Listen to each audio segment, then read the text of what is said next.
South ఇండియాలోనే అతి తక్కువ ధరలకే నాణ్యమైన రత్నాలని అందించే ఏకైక సంస్థ 6JVR.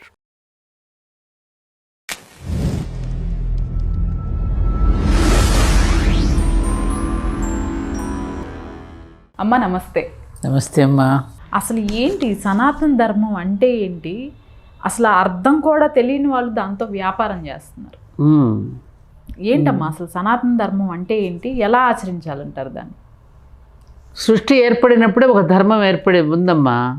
ఈ సృష్టికి ప్రకృతికి ఒక ధర్మం ఉంది.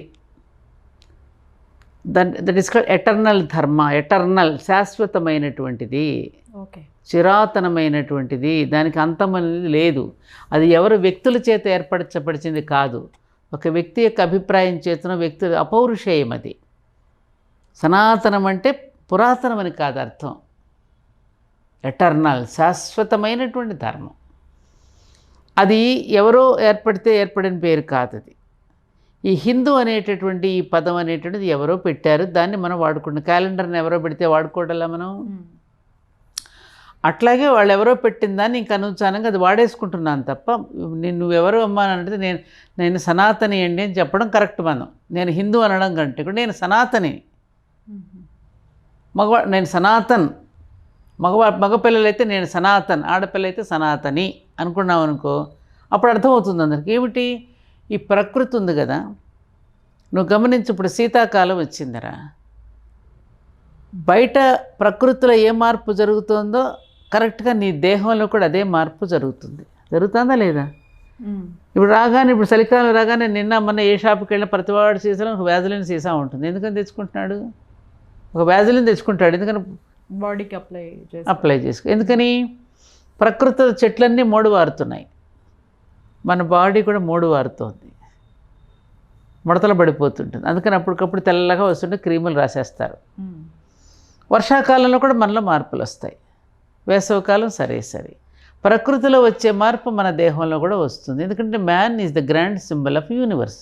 బ్రహ్మాండంలో ఏది ఉందో ఈ పిండాండంలో కూడా అదే ఉంది. హ్యూమన్ బాడీలో మొత్తం యూనివర్స్ అంతా హ్యూమన్ బాడీలో ఉన్నది. కాబట్టి యూనివర్స్లో నీకు ఏ తేడా వచ్చినా నీ బాడీలో కూడా తేడా వస్తుంది. ఇలా కొన్ని ధర్మాలు ప్రకృతికి మనిషికి ఉన్నటువంటి ధర్మాన్ని అనుసరించి జీవించడమే సనాతన ధర్మం. ప్రకృతి ధర్మానికి అనుసరించి మానవుడు జీవించటమే సనాతన ధర్మము. సింపుల్. ఓకే. ఇతరులు నేను ఏదైనా విషయంలో నేను బాధ పెడితే ఆ బాధను ఇతరులకు చేయకుండా ఉండడమే ధర్మం. ఈ ధర్మం అనే పదానికి ఇంగ్లీష్లో అర్థం లేదు, ఇంగ్లీష్ వాళ్ళకి తెలియదు, సమానకమైన అర్థం లేదు. అది వాళ్ళు దాన్ని ఏమన్నారా, ధర్మం అనేది లేకపోవడం వల్ల పుణ్యం అనేది కూడా లేదు. వాళ్ళు సిన్నే అంటాడు. ఇప్పుడు పాపమే, మీరు పాపాత్మలు, పాపులనే మాట్లాడతారు. మన పుణ్యాత్మలు అని కూడా అంటాం మనం. అందుకని వాడు ఏమవుతుందంటే అక్కడ ఆ ధర్మం అనే పదానికి అర్థం లేక రిలిజియన్ అన్నారు వాళ్ళు. రిలిజియన్ అనేది మళ్ళీ తెలుగులో ట్రాన్స్లేట్ మతము అయ్యింది. అవర్స్ ఈజ్ నాట్ మతం, మనది మతం కాదు, మనది ధర్మం. మతం అనేది వ్యక్తుల యొక్క అభిప్రాయాల చేత ఏర్పడింది మతం అవుతుంది. ఒక మహమ్మద్ ప్రవక్త, వాడే జీసస్ ప్రవక్త.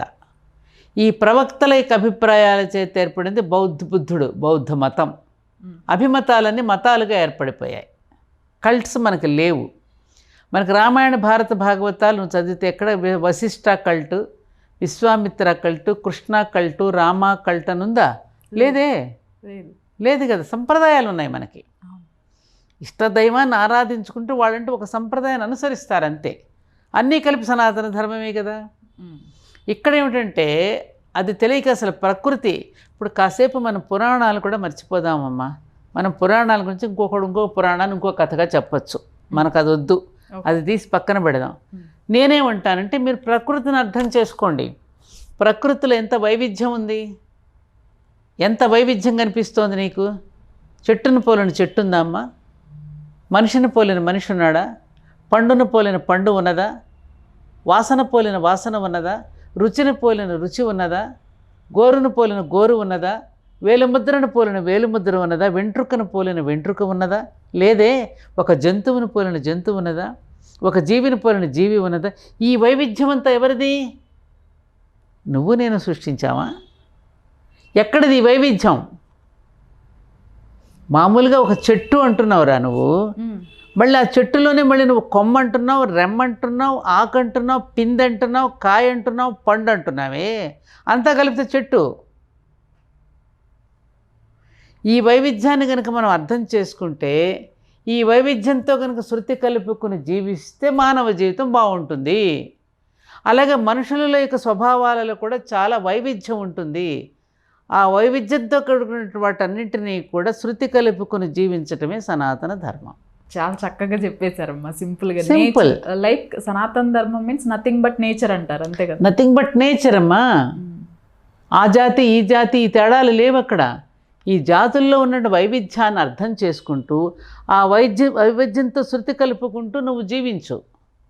ఈ వైవిధ్యం అంతా మన అవసరమే, మన అవసరం కోసం వచ్చింది ఈ వైవిధ్యం అంతా.